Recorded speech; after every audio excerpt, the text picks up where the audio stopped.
এডিআৰিৰ মৌখিক পৰীক্ষা অহা 17 জুনৰ পৰা আৰম্ভ হ'ব। আপোনালোকে জানে এডিআৰি থাৰ্ড গ্ৰেড অৰ্থাৎ তৃতীয় বৰ্গৰ বাবে যিসকল উত্তীৰ্ণ হৈছে তেওঁলোকে 3টা পৰীক্ষা দিব লাগিব। যিসকলে ষ্টেনোগ্ৰাফাৰৰ পৰীক্ষা পাছ কৰিছে তেওঁলোকে ষ্টেনোগ্ৰাফাৰৰ স্কিল পৰীক্ষা দিব লাগিব। যিসকলে ড্ৰাইভিং পাছ কৰিছে তেওঁলোকে ড্ৰাইভিঙৰ স্কিল পৰীক্ষা দিব লাগিব। আৰু যিসকলে সাধাৰণ তৃতীয় বৰ্গত পাছ কৰিছে তেওঁলোকে কম্পিউটাৰৰ স্কিল পৰীক্ষা দিব লাগিব। আনহাতে চতুৰ্থ বৰ্গত যিসকলে পাছ কৰিছে তেওঁলোকে অৰেল আৰু স্কিল টেষ্ট দুইটাকে একত্ৰিত কৰি এটা মৌখিক পৰীক্ষাত তেওঁলোকে বহিবৰ প্ৰয়োজনীয়তা আছে আৰু আপোনালোকে সেই পৰীক্ষাত বহিব লাগিব।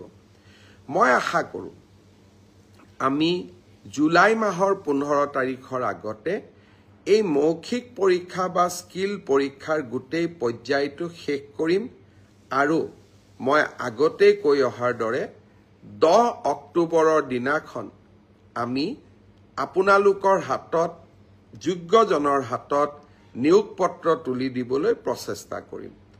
10 অক্টোবৰৰ দিনটোতে আমি post graduate teacher, graduate teacher, LP, এমিৰ শিক্ষক আৰু স্বাস্থ্য বিভাগৰ বিভিন্ন পৰীক্ষাত উত্তীৰ্ণ হোৱা আৰু এডিআৰিৰ পৰীক্ষাত উত্তীৰ্ণ হোৱা এই আটাইসকলকে একেলগে খানাপাৰা ফিল্ডলৈ মাতি আনি আমি নিযুক্তি পত্ৰ আগবঢ়াম। মোক কোনোবাই সুধি থাকে পুলিচৰ ৰিজাল্ট কেতিয়া দিব?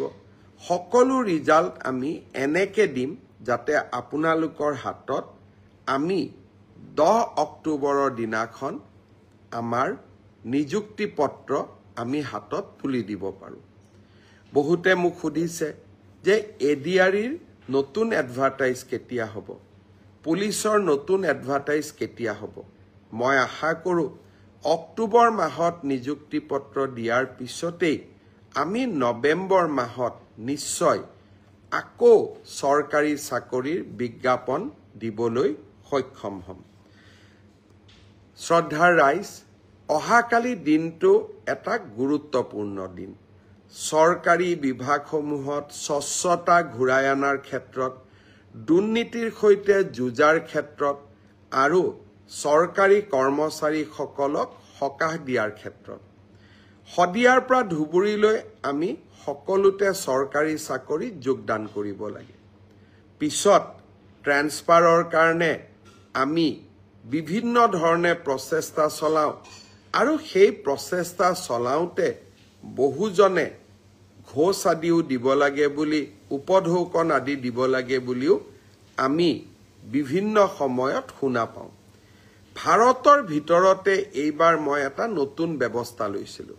শিক্ষামন্ত্ৰী থাকোঁতে শিক্ষা বিভাগত আৰু এইবাৰ আমাৰ চৰকাৰী বিভাগত তৃতীয়, চতুৰ্থ, পুলিচ সকলোৰে বাবে যে আমি মিউচুৱেলি ট্ৰান্সফাৰ নকৰোঁ কিয়? বহুজনে আবেদন কৰিছিলে কিন্তু আমি প্ৰায় 9,000 জনক এই মিউচুৱেল ট্ৰান্সফাৰৰ কাৰণে বিভিন্ন পৰীক্ষাৰ পিছত যোগ্য বুলি বিবেচিত কৰিলোঁ। অহাকালি সন্ধিয়া নহয় বিয়লি 4 বজাৰ পৰা 4:30 বজাৰ ভিতৰত আমি আনুষ্ঠানিকভাৱে মিউচুৱেল ট্ৰান্সফাৰৰ অৰ্ডাৰসমূহ আমি মুকলি কৰিম। 9,000 জন চৰকাৰী কৰ্মচাৰীয়ে একেলগে একে সময়তে নিজে বিচৰা স্থানত ট্ৰান্সফাৰ অৰ্ডাৰ লাভ কৰিব।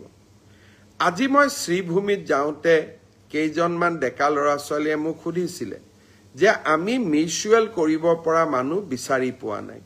মই আপোনালোকক প্ৰতিশ্ৰুতি দিছোঁ এডিআৰিত যেতিয়া আমি 10 তাৰিখে নতুনকৈ নিযুক্তি দিম তেতিয়া মিউচুৱেল ট্ৰান্সফাৰ কৰিব পৰা বা আমি যেতিয়া পুলিচত নতুনকৈ নিযুক্তি দিম 10 অক্টোবৰত মিউচুৱেল কৰিব পৰা কিছু আৰু স্কোপ আমাৰ সন্মুখত ওলাই আহিব।